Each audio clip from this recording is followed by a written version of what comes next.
नमस्कार। कल असां महाकवि किशनचंद बेवस जी शख्सियत के बारे में पढ़ी रहा हुआसीं, जंहिंमें असां पढ़ियोसीं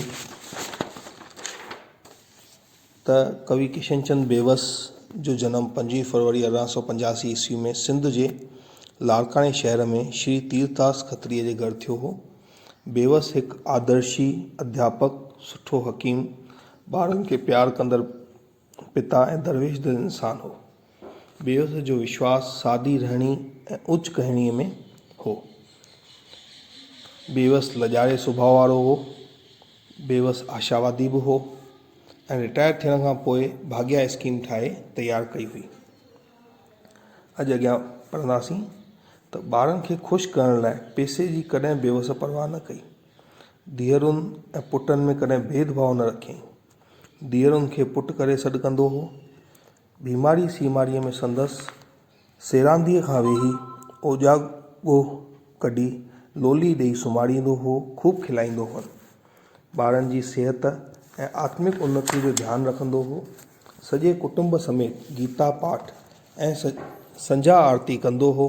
लेक्चर हुजे या महफ़िल, मीटिंग हुजे या सभा, नाटक हुजे या मुशाइरो, ॿार काका सां गॾु मौजूदु हूंदा हुआ। खेनि सिख्या ॾींदो हो त कानून मुताबिक़ ज़िंदगी गुज़ारिजे। नियमनि अनुसार रहण करे शक्ति मिले थी। जा तकलीफ़ जो मुक़ाबिलो करण में मदद करे थी। जोश में होश विञाइण सां पंहिंजो नुक़सानु थींदो। हमेशह सच ऐं मिठो ॻाल्हाइणु घुरिजे। बेवस हिकु आलीशान शाइर आहे, पर कॾहिं बि पंहिंजी शाइरीअ खे पढ़ायईं कोन। कॾहिं बि कंहिं सां पंहिंजी कविता खे जे ख़ूबियुनि बाबति हलंदड़ वाद विवाद में शामिल कोन थियो। हू त ईअं चवंदो हो त लिखाइण वारो को ॿियो आहे, मां त रुॻो स्टेनोग्राफर आहियां, जंहिंजो कमु आहे लिखणु। मां छो थो लिखां ऐं छा थो लिखां, उन जो जवाबु मां कोन ॾेई सघंदुसि। मां रस्ते ते पंधु करियां थो, पर केॾांहुं थो हलां ऐं छो थो हलां, इन जी कल मूंखे कोन्हे, छो त मां पंहिंजे रहबर जे पोइतां हली रहियो आहियां। कीअं लिखां ॼाणा रुॻो, छा लिखां सल तूं, पंधु करणु मूंखां पुॼे, वाट वठी हल तूं। किशनचंद में शेवा जी भावना हुई। मथां वरी पिता वारी हकमत जी ॼाण पिणु। गॾोगॾु होम्योपैथी जो अभ्यास कयईं ऐं रिटायर थियण खां पोइ बेवस शफ़ाखानो खोले माण्हुनि जी खूब शेवा कयईं।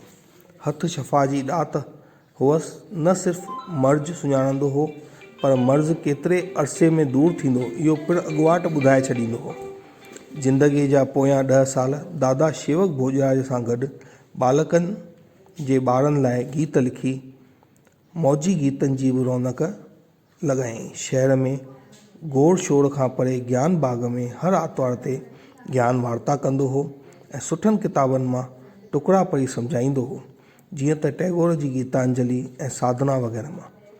बेवस न सिर्फ़ु शाइर, पर हिकु फ़ैलसूफ़ ऐं सिंधी ॿोलीअ जो माहिर पिणु हो। हिन कॾहिं बि पैसनि लाइ शेर कोन लिखियो। 1947 में भारत जी आज़ादीअ खां पोइ फ़र्क़ेवार नासाजीअ जूं ख़बरूं ॿुधी दुखी थींदो हो। आज़ादी हलचल में सिधो सौं बहिरो त कोन वठी सघियो हो, पर हर कंहिं मेर मीटिंग में सरगस प्रभात फेरीअ लाइ राग लिखी ॾींदो हो, जेके माण्हुनि खे ॾाढा वणंदा हुआ। क़ौमी अॻवान जे लाड़काने में पधारबो हो, तिन जे आज्ञा में राग ठाहे ॾींदो हो। बेवस निमाणो ऐं तौकली ऐं अहिड़ो हो जो चवंदो हो त मूंखे कहिड़ी शक्ति आहे, कमु करण वारो त मालिक आहे, मां सिर्फ़ु संदसि हथियो आहियां। हुन जे हुकुम खां सवाइ जॾहिं पन बि नथो चुरी सघे त मां कीअं लिखी सघंदुसि। बिना नाकाद संदसि शहर मां ईअं चुकूं कढंदा हुआ ॼण अटे मां लूणु, पर खेसि विश्वास हो त संदसि शहर हिकु ॾींहुं रंग लाहींदो। चयईं, आहे हर हिकु लफ़्ज़ अंदरि क़ीमती रत जो फुरो। केरु चवंदो शहर बेवस शाख अंगूरी न थिए। जेके शहर मां इल्मु अरूज़ जूं चुकूं कढंदा हुअसि त बि खेनि ठहिर भरियो जवाबु ॾींदो हो त नज़्म मग़ज़ी खोट खोटां, शहर पलट पलटां दिलि, काग़ज़ी गुल छा लॻे ऐं छा लॻे बेवस गुलाब। बेवस आम जो शाइर आहे। अहिड़ी ॿोली ऐं ढंग कमु आणींदो हो जंहिं सां आम माण्हू राज़ी थी सघे। कंहिं महिल संदसि अंदरि ॿोलायो पिए त सिंधी साहित्य में अमर रहंदे सिंधी तोखे विसारे न सघंदा। हू युग जो युगानो तर्जुमान हो। संदसि शहर में सिंधियुनि जे वीचारनि ऐं उमंगनि जूं लहरूं आहिनि। चयाईं, हिकु सदीअ खां पोइ शायदि सिंध में को कणो शहर ख्वानीअ लाइ घुरंदो शहर बेवस जो किताब। संदसि ऊच आदर्श हो त कुदरत वटां शाइर खे जेका ॾात मिलियल आहे, नेमत अता थियल आहे, सा का अहिड़ी जहिड़ी कोन्हे। गंज खाना गुप्त गैबी ख़ासि खोलण वास्ते आहे कुदरत खां मिलियल कामिल कवेसर खे कलेद। जेके सस्ती मशहूरीअ जा कोॾिया हुआ तिन खे सुठी सिख्या ॾिनई। बहर में नामूस जे पोरियूं शयूं मथे तरनि, जे तरो नहरियूं वठनि तिन जल्द मशहूरी न थी। महात्मा गांधीअ जी आइला शख़्सियत जो जेको मथिस प्रभाव पियो, उन जा वाक़िया ऐं ॿिया कुदरती नज़ारा कलम बंदि कया अथई। बेवस फोटे कढाइण में उहिदे संभालण खां वह वेंदो हो। मार्च 1947 खां साईं बेवस बीमार थियो।